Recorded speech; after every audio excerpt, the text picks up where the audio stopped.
présentation sur la situation du français dans la région de Montréal et au Québec. Notamment traiter de l'indice de vitalité linguistique, qui permet d'évaluer la force d'attraction de la langue française, et d'une étude qui a été publiée cet automne par l'IRFA, l'Institut de recherche sur le français en Amérique. Une étude qui porte sur les comportements linguistiques des cégepiens. La langue maternelle, c'est la première langue apprise et encore comprise. Donc, la langue maternelle n'est pas toujours la même que la langue d'usage à la maison, surtout pour ce qui est des allophones et des immigrants. En effet, la langue maternelle est différente de la langue d'usage à la maison, puisque certaines personnes font des transferts linguistiques. C'est-à-dire que, admettons, je vais vous donner un exemple, une famille italienne s'installe à Montréal, la langue maternelle des enfants va être l'italien, et si ces enfants-là fréquentent par exemple l'école française au primaire et au secondaire, leur langue d'usage à la maison risque de changer pour devenir le français. C'est ce qu'on appelle un transfert linguistique.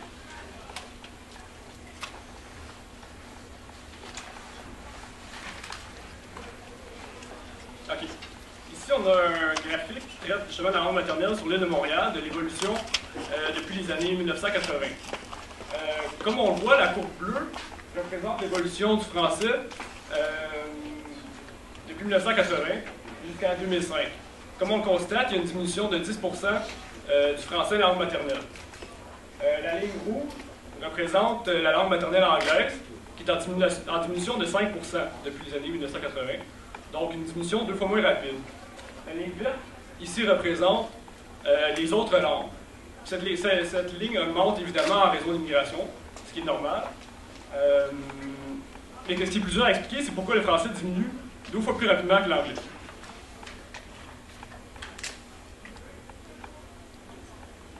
En ce qui a trait au pourcentage de la population selon la langue parlée à la maison.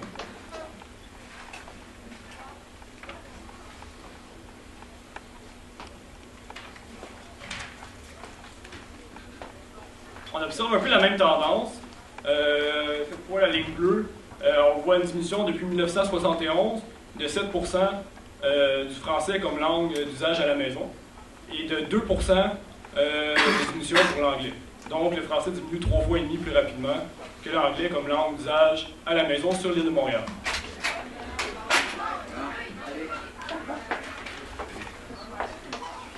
À long terme, on peut se demander si cette tendance-là va se poursuivre dans les années à venir. Il y a un chercheur qui s'est posé la question. Ce chercheur-là s'appelle Marc Termotte. Il a remis un rapport à l'Office québécois de la langue française en 2006. Donc, selon ce chercheur, la tendance va se maintenir. Selon lui, en 2051, les francophones, les personnes qui utilisent le français comme langue d'usage à la maison, ne seront plus que 42,3% sur l'île de Montréal. Ce qui est une baisse assez radicale de 11 points depuis 2006. On observe cette même tendance en ce qui a trait à la langue d'usage anglaise, mais qui diminue de 5%, donc, encore une fois, 2 fois moins rapidement que le français jusqu'en 2051.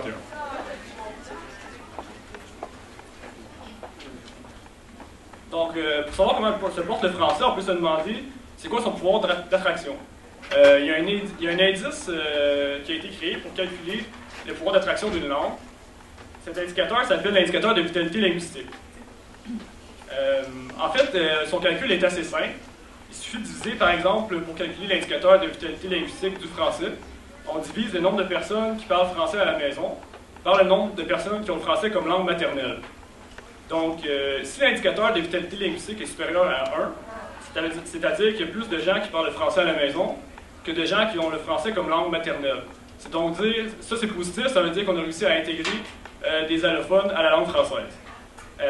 Si l'indicateur de vitalité linguistique est égal à 1, c'est-à-dire que le français n'a pas réussi à intégrer de nouvelles personnes à la langue française, alors que si l'indicateur de vitalité linguistique est inférieur à 1, on peut dire qu'il y a eu des pertes au niveau du français, des gens qui ont fait des transferts linguistiques vers une autre langue que le français.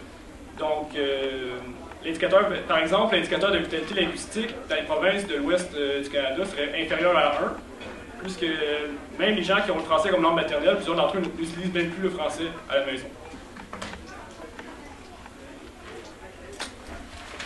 Ça, c'est l'indicateur de la vitalité linguistique pour l'ensemble du Québec.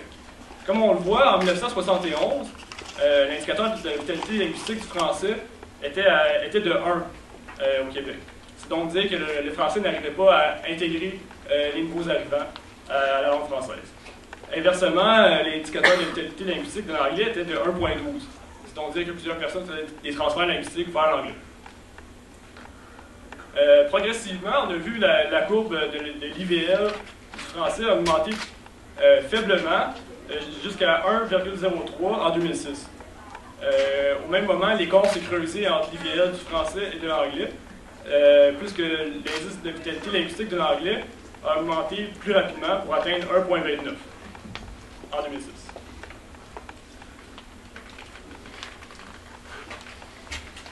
Cette tendance peut être observée aussi dans la région métropolitaine de Montréal, incluant les banlieues, donc Laval, Longueuil. Même la différence entre l'IVL du français et de l'anglais est encore plus forte dans la région de Montréal.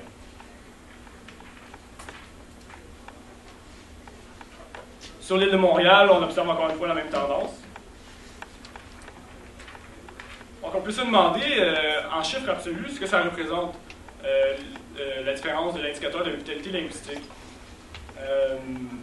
Selon une étude de Charles Castonguay, qui a été remise aussi à l'Office québécois de la langue française, entre 1971 et 2001, il y a eu 75 000 cas de transfert linguistique vers l'anglais au Québec et seulement 30 000 vers le français. C'est donc dire que la langue anglaise a réussi à intégrer 2 fois plus de nouveaux arrivants que le français. Cette situation peut sembler anormale étant donné que 80% de la population québécoise a le français comme langue maternelle. C'est donc dire que dans une situation normale, le français devrait réussir à intégrer 80% des nouveaux arrivants, alors que l'anglais devrait, puisqu'il y a environ 8% d'anglophones de langue maternelle, devrait intégrer environ 8% des nouveaux arrivants pour maintenir les proportions à un niveau équivalent à celui actuel. Ça nous ramène au sujet de la conférence, qui est l'application de la loi 101 au cégep. Pour plusieurs, dont le mouvement des CGP pour le français, on considère que c'est un bon moyen d'augmenter l'indice de vitalité linguistique du français. Il y a d'ailleurs une étude qui a été publiée cet automne par l'Institut de la recherche sur le français en Amérique, qui traite du sujet. En fait, les chercheurs ont distribué un questionnaire à 3200 étudiants du niveau collégial des cégeps francophones et des cégeps anglophones. L'objectif de la recherche, c'était d'analyser le comportement linguistique et culturel des cégepiens. Une fois les questionnaires complétés, les chercheurs ont compilé les données dans des tableaux. Je vais vous expliquer un peu comment fonctionne leur tableau. En bleu, on a les étudiants qui fréquentent les cégeps francophones, et en rouge, les étudiants qui fréquentent les cégeps anglophones. Les chercheurs ont ensuite divisé les résultats entre francophones, anglophones et allophones. Ici, on a le pourcentage des étudiants ayant déclaré utiliser le français le plus souvent au travail. Comme on voit, il y a une assez grande différence, même dans ce qui est trait aux francophones. 90,5% des francophones qui fréquentent les cégeps français vont travailler principalement en français.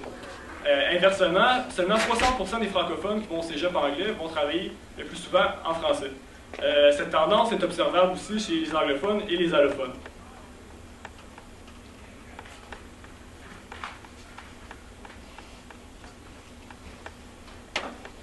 Ici, on a un graphique semblable en ce qui a trait au pourcentage des étudiants ayant déclaré utiliser le plus souvent le français pour s'adresser à un employé dans un commerce.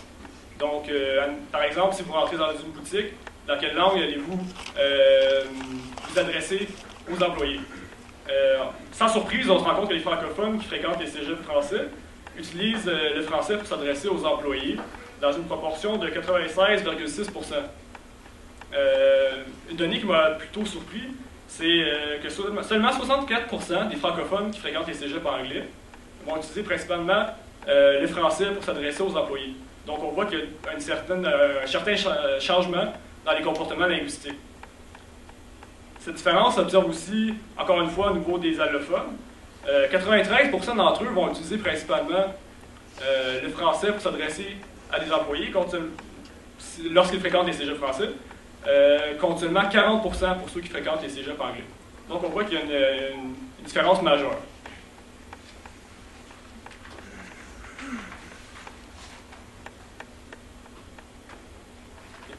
Cette différence-là s'observe aussi en ce qui a trait au comportement culturel.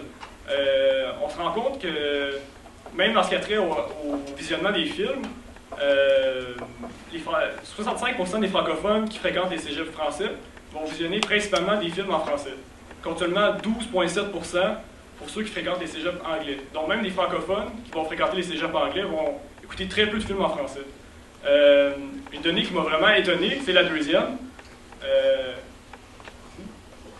Que je me suis rendu compte que les anglophones écoutent très peu de films en français, peu importe le cégep qu'ils fréquentent.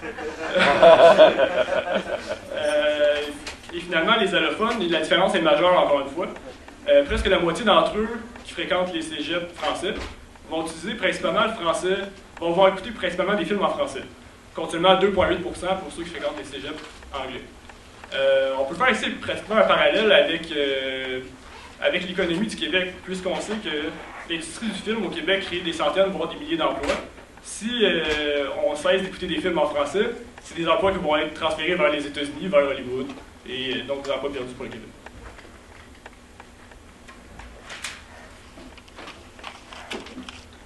Ici, on a le pourcentage des étudiants ayant déclaré utiliser le français le plus souvent à la maison. Sans surprise, 99% des francophones qui vont au cégep français utilisent principalement le français à la maison. Une autre donnée qui m'a étonné, c'est que seulement 72,9% des francophones qui vont au cégep anglais utilisent principalement le français à la maison. Donc, encore une fois, on voit qu'il y a un changement linguistique. Souvent, les gens qui s'opposent à la loi 101 au niveau des cégeps vont dire « Ah, mais il y a un francophone qui va au cégep anglais, ne va pas arrêter d'utiliser le français. » Mais ces données-là semblent prouver l'inverse. On voit aussi la même tendance en ce qui a trait aux allophones et aux anglophones. Encore une fois.